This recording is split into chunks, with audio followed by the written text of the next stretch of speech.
You're listening to Tipped Off, where leaders across the service industry share insights on operations, tech, and team success, powered by TipHaus.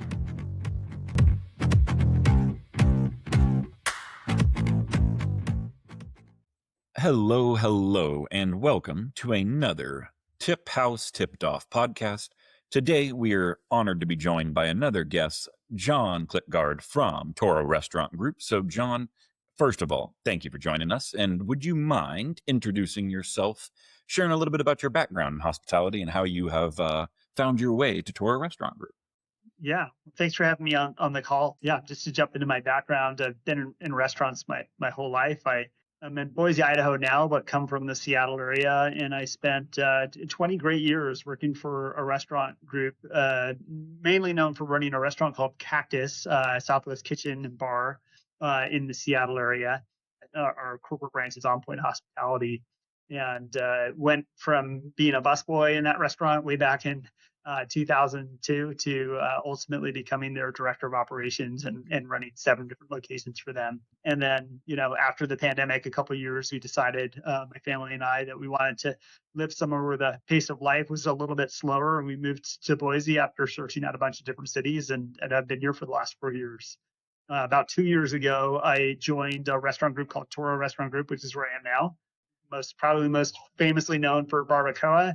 If you've been to Boise, you've probably been to Barbacoa, but I was part of a restaurant opening for their 3rd iteration restaurant called Coa del Mar. And now I'm currently running all 5 of their restaurant operations.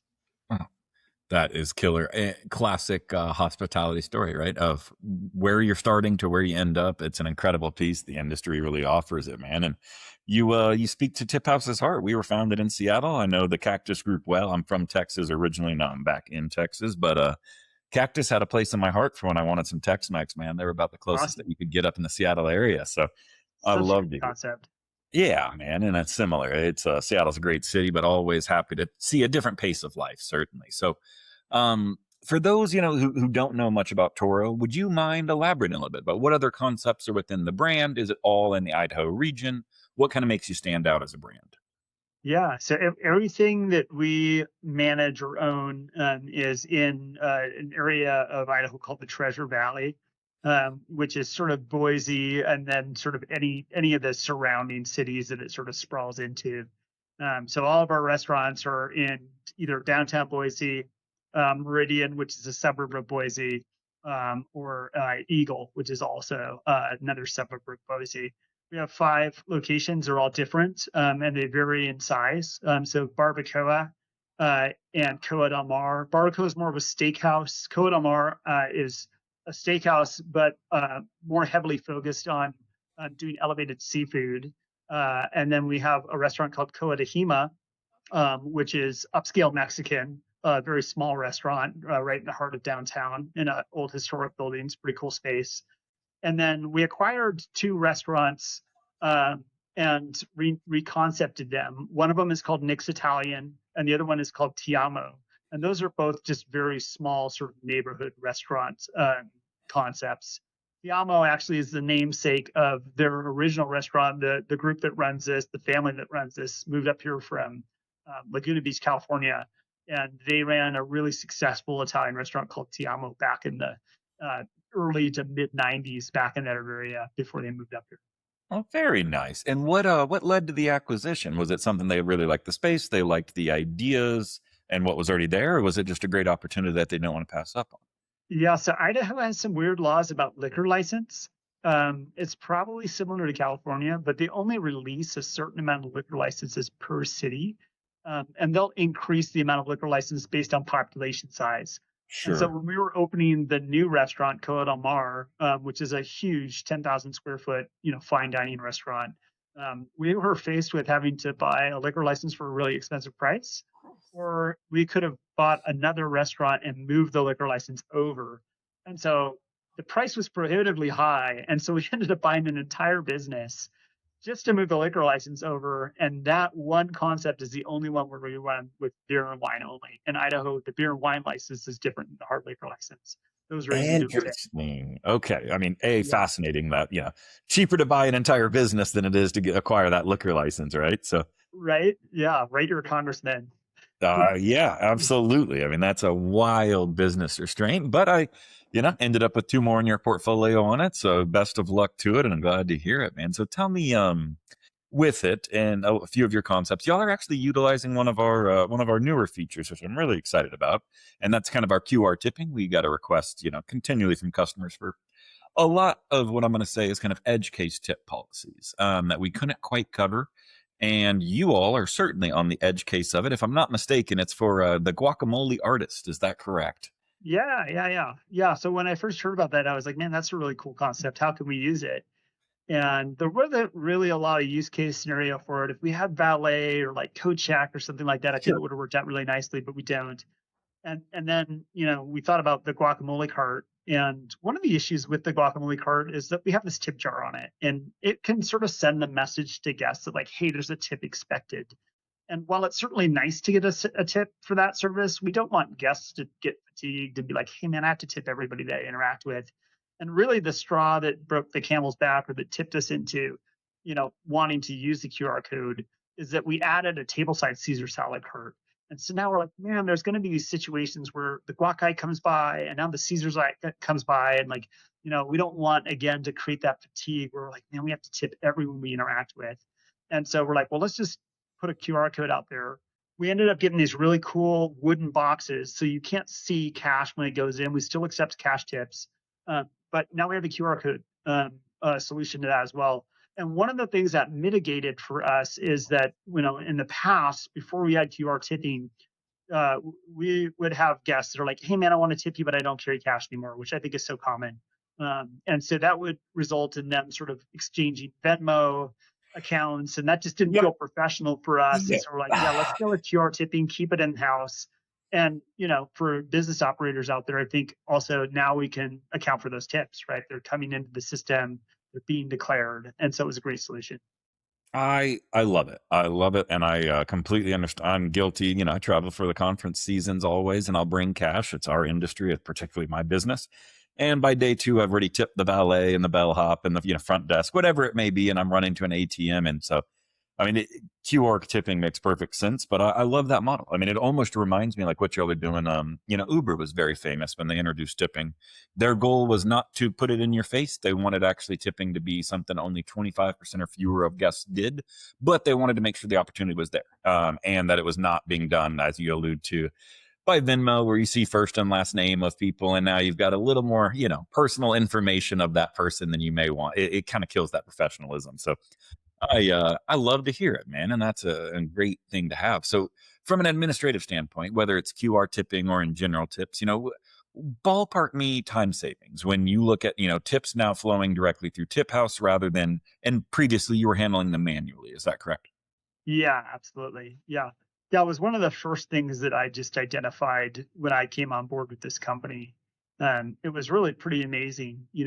We have these massive large scale restaurants that employ on any given night 15, 16, 17 servers. Wow. And then we have several tip pools for our supporting staff, for our server assistants, and for our expediters and food runners. And so what was happening every night, believe it or not, is that we were handing out people their tips in cash. And it was thousands of dollars. We would go to the bank, I would say probably 3 times a week. Yep. And we would get $15, $16, $17,000 in cash. Oof. And we'd be handing it out. And so I'm like, man, the time it takes to do that, the amount of errors that are created, we'd always be off on our daily balance because it's like, who knows what happens, right? Yeah. And then, I think from the employee's perspective, it's like there's total transparency in this thing now, right? Like no one can skim any money. I mean, I don't think anybody was, but the potentiality was there. And so for all those reasons, we're like, man, this is a great system. So to answer your question, as far as time savings go, I think there's probably been, somewhere between 5 to 10 hours a week in just manager time savings. It's gone from being this really difficult, complicated task to do the daily bookkeeping and also to hand out the tips at night to something that, that time's completely eliminated from the nighttime side of things. And then during the daytime when we're doing our bookkeeping, what used to take us an hour is now taking us 30 minutes. I love it. I'm so glad to hear it. And totally, I mean, COVID shifted everything, right? I mean, the cash expectations that guests just stopped paying cash. I mean, it was already on its way out, of course, but like the idea of bank runs, for managers is terrifying. Agreed on. I don't ever think there is fraud, but you want to eliminate the opportunity. More importantly, you just want to eliminate the opportunity for error because, yeah, if you can't balance them, man, it gets a little tough. And you trust everyone on the team, and you want to, but it's annoying to see, the debits and credits don't always align, and it's hard to guess where that is. So I am very, very glad to hear y'all have found us and are working with us on it. So when you're looking, broader, I'd say, when you're looking at balancing, the hospitality, the creativity, the operational practicality, obviously you've been in the industry for 20 plus years now. What is it that, you really looked at when trying something new like this? When you're trying to bring in QR tipping, when you're trying to bring in TipHaus, or even any, you can call it food menu items when you guys acquire a new restaurant for a liquor license to be able to bring on. But how do you kind of balance those items when you're looking at, the hospitality, the creativity, and the operational, where it actually has to run and be self-sufficient, of course?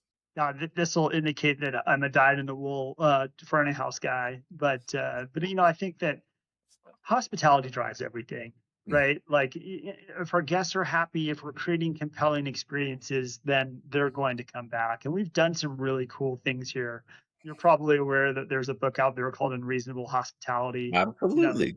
Yeah, and so everyone here has read that book, and I think it's just sort of like made us really think, like, how can we turn this up, and create compelling experiences for our guests. And I think with the way that prices have increased and the labor pressures that are on small Sure. businesses, right? Like it's driven the price of restaurant experience up, and so I think it's just put that much more of a premium on creating experiential, like, events for people. 100%. Yeah, it's something that is a major focus for us. From an operational perspective, it's like, man, you can do anything if you apply the right resources. And it goes back to that hospitality. It's like, well, that's obviously the most important thing to us, that we're willing to rethink how we run our operation to be able to maximize that.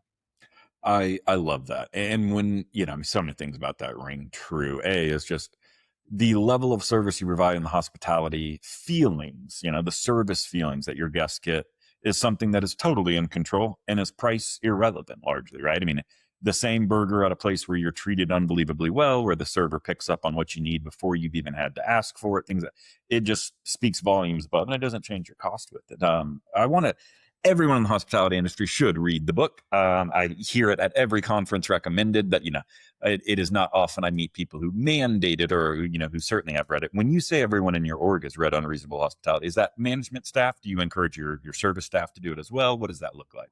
Yeah, mainly just management. Yeah. Yeah, we've all kind of read it, and it's been a source of inspiration and everything. At my last restaurant group, a huge book that influenced the way we operate our business was a book called Setting the Table by Danny Meyer. Yeah. Danny Meyer is actually the restaurateur that Will, learned quite a bit from. And I think he's the founder of 11 Madison Park that later He Will sure ended up is. purchasing. And so, that sort of like hospitality IQ has been, something that I've been aware of for the last decade or more. And it's really great, really kind of helps articulate so much of what's important.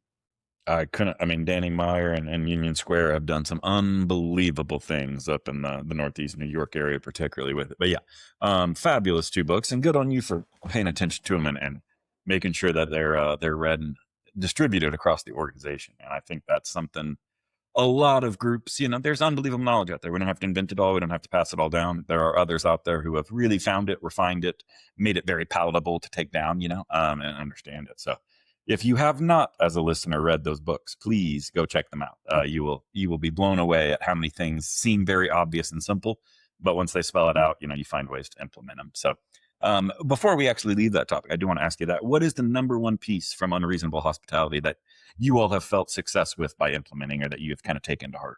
Man, there's so much, but there's a section in that book, where he goes to get a haircut and he ends up being offered like a shot of booze, right? They're like, do you want gin, vodka, or bourbon? And he calls that a channel changer, right? And so that idea of like a simple gesture changing someone's entire experience was like, man, we got to do this. And it started off actually with a bad experience that I had in a restaurant. My wife and I went to celebrate a milestone anniversary, and we went to a restaurant that, we spent weeks kind of going, where should we eat? Do you want to go here? Do you want to go there? I have 3 small kids at home, so it's always like, an opportunity to finally go dine in a restaurant. So you're very intentional about where you go. We went to this place. The food was great. The service was kind of cold. And they knew about our anniversary because I could see their reservation system print the chit with our information that I had entered. And it just was completely forgotten about. And I'm not a high maintenance diner. I'm like, whatever, missed opportunity. But I did leave that situation going, I don't want to be that kind of restaurant, right? These are important milestones for people, and we want to celebrate them. So what we adopted here is very simple. It's not, rocket science or anything innovative, but we create a birthday card, a handwritten birthday card for everybody who comes in to celebrate something, whether it's a graduation, a birthday, an anniversary, and then we make a small bouquet of flowers for them. And when they come in, the reservation chit prints up with their information on it. We send the host down to the service station with the card. The server then grabs it before they greet the table. They grab flowers and they just go, you know what? Happy birthday. Thank you so much for celebrating with us. It means a lot that we're that special occasion restaurant that you chose.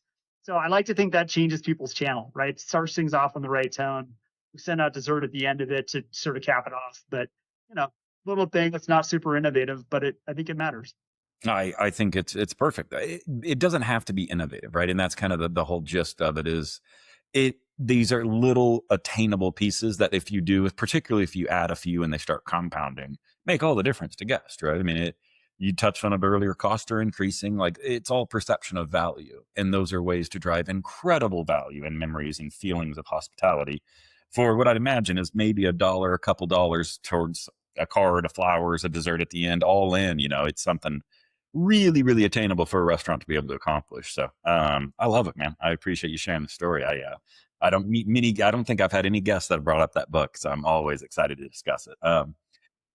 Witching gears on you almost entirely here, but it's the hot button topic. We've got to discuss AI a touch.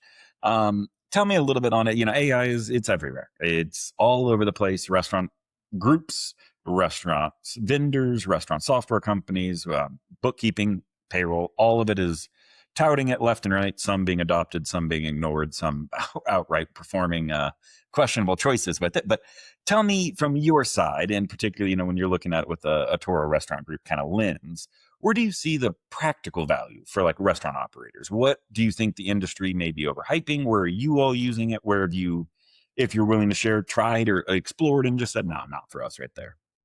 Yeah. It's a great question.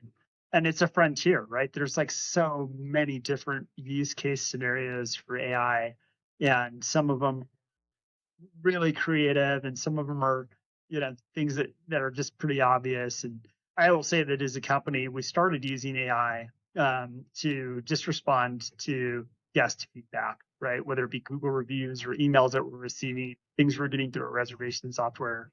And it feels like cheating, but it's not, right? Because if you're guiding that thing to basically articulate what you want to say to somebody, the message is still very authentic, right? And I think we use Chat GPT, we probably should be using Claude, but with Chat, we can set up instructions, right? And so if I want to respond in the same sort of sentiment to every guest, particularly if we're inviting them back to our restaurant to correct something that didn't go so well, I'll use language like, hey, I want to let them know that we're going to train off of this information, which we do.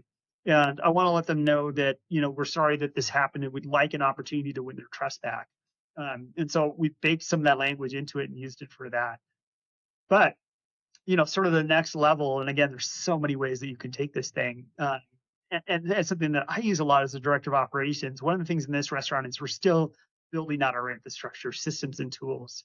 And so, I have stuff that I've worked on to, create, I don't know, whatever it could be. Maybe it's a employee review scorecard or something like that. And I'll feed that into there and I'll just ask it to just make it that much better. And just through that iterative process, I can, accomplish something that used to take me days, and a lot of thought and a lot of involvement from other people to create.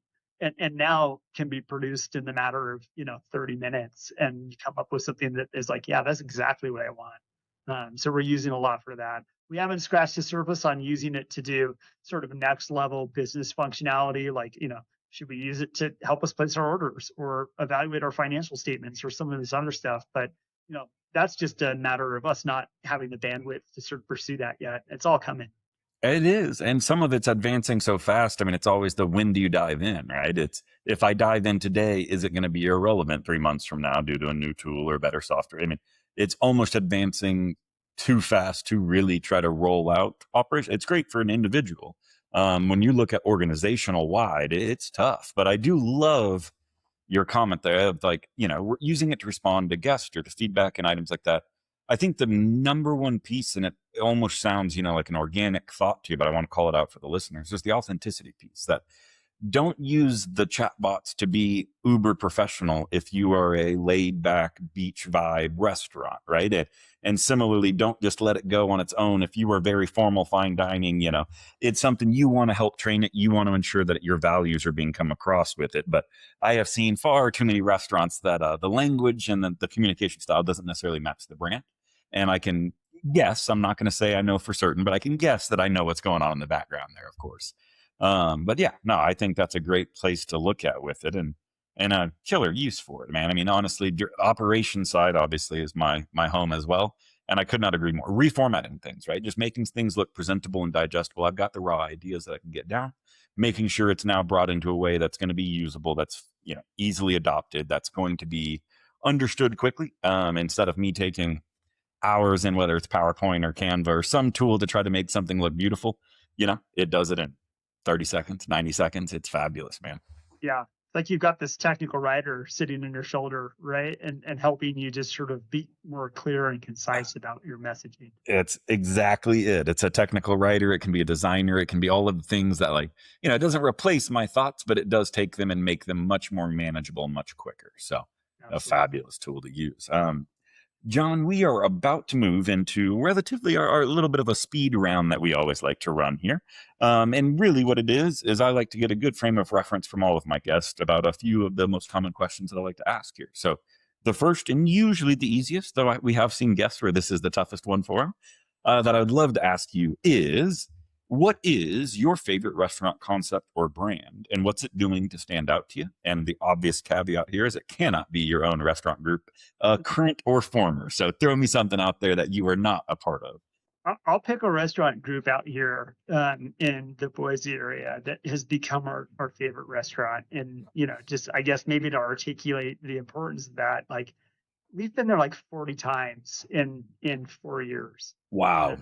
Yeah, and they do an exceptional job. And I think what stands out to me the most is that they're consistently great, right? Like anyone can go into a restaurant and have a great experience and then have a poor experience. And, I think when you have those kinds of experiences, it leads you to go, this place isn't very tightly managed, right? Like maybe their culture it isn't super strong, and it changes depending on who you're interacting with.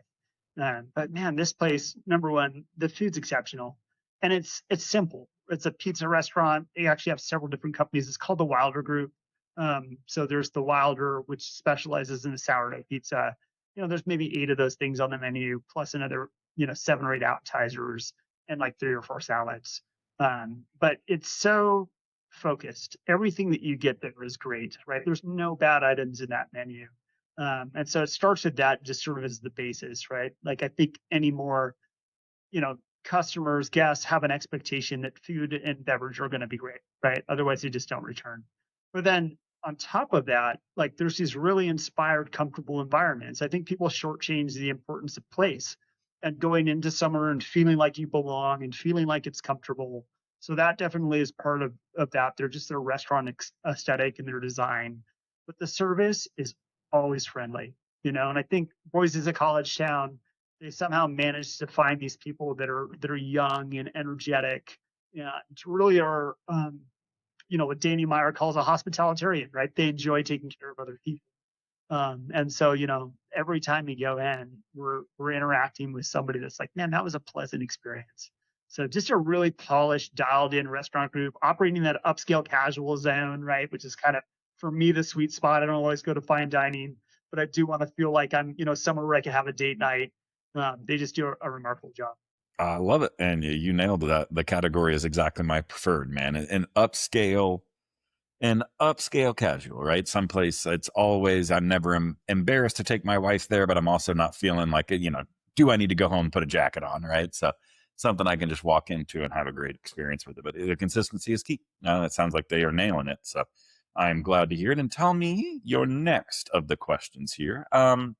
What do you think is going to be the biggest challenge facing restaurants over the next 2 to 3 years? And it can be something that's kind of here now and you see getting worse, or it can be something that's around the corner that hasn't arrived yet.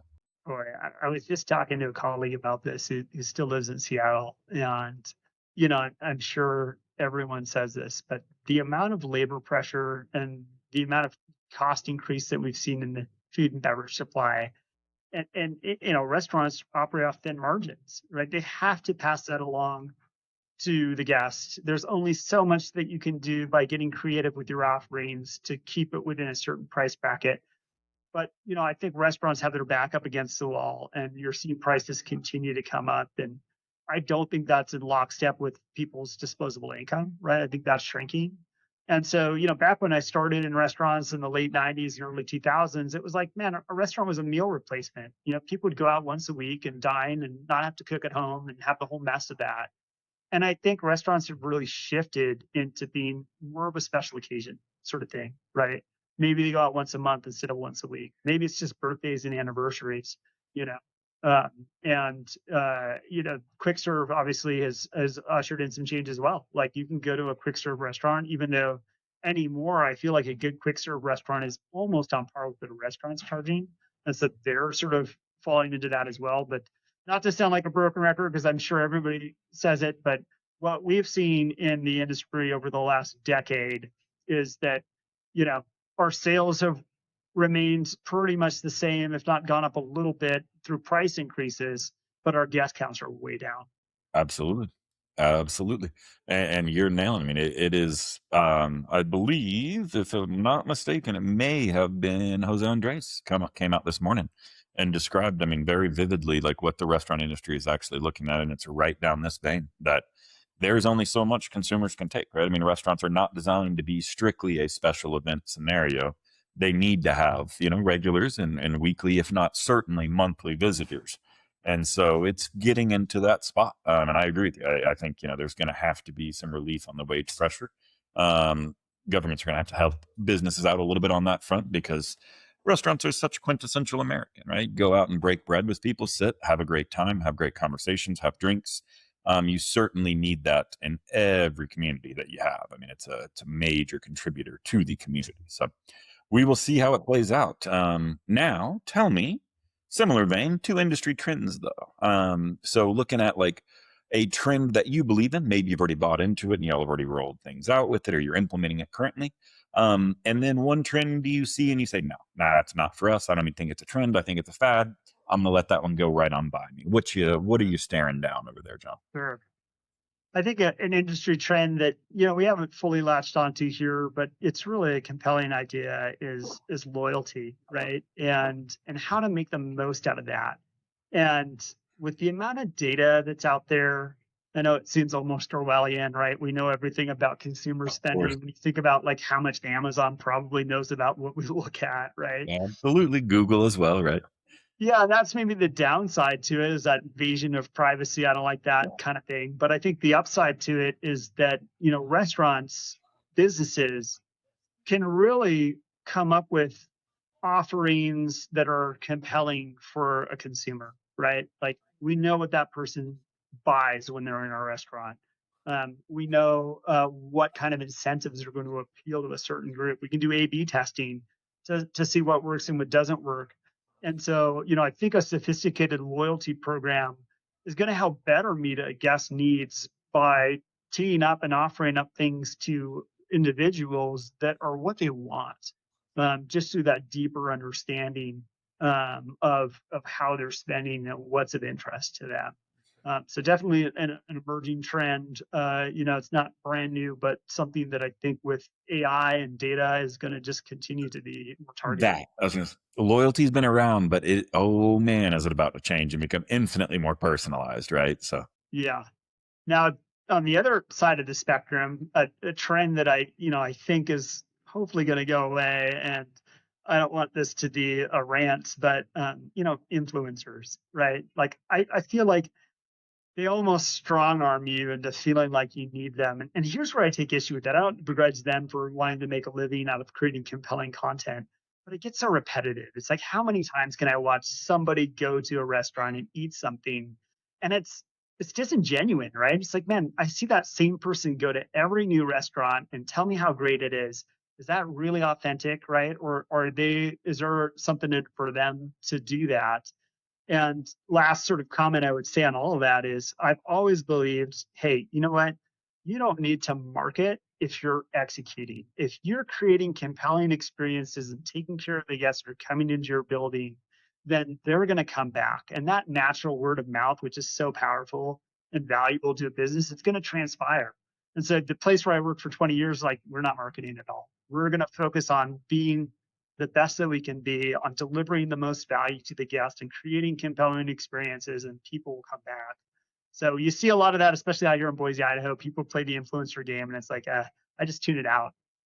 I love it because word of mouth is the original influencer, right? And that's what it always comes back to. But I could not agree more. Of when I see you almost templatized, use the same script for 19 different restaurants about this is the app to get in. It's the best thing I've ever had. And so you said that last week and the week before and the week before. It's really something. How much sway do they really have? How many of their consumers and audience members are local to the market that actually have the opportunity to come in and dine with you? Lots of things to be careful about at minimum with it. But I agree that word of mouth is the original influencer. Treat everyone there wonderfully, because I will always listen to what my brother or my close friend or my wife suggests I should go try, as opposed to someone online, right? So it's a great piece. And John, we are coming up to my final question. You've been in the industry for a while, so this may be something where you've had enough PTSD to block it out entirely and you don't have one, or you've got too many stories to share. But always looking at everyone in the industry as a hospitality horror story. And I would love to know what's yours, whether you're a part of it or whether you just witnessed it from afar. Yeah. When I got PTSD when I was preparing for that question, actually, I have a top 10 list, Sure, like in the industry since the 90s. And I'm like, it's got to be pretty bad to make it into that top 10 list. But Yep. somewhere near the top is this experience that I had at this little mom and pop Italian restaurant that I worked at. Right. And we had just opened it up. It was our second restaurant. I was a server at the time, and it was so slow. Right. And so I was the guy that, of course, every new restaurant employee works the Sunday brunch shift, right? So I was working the Sunday brunch shift.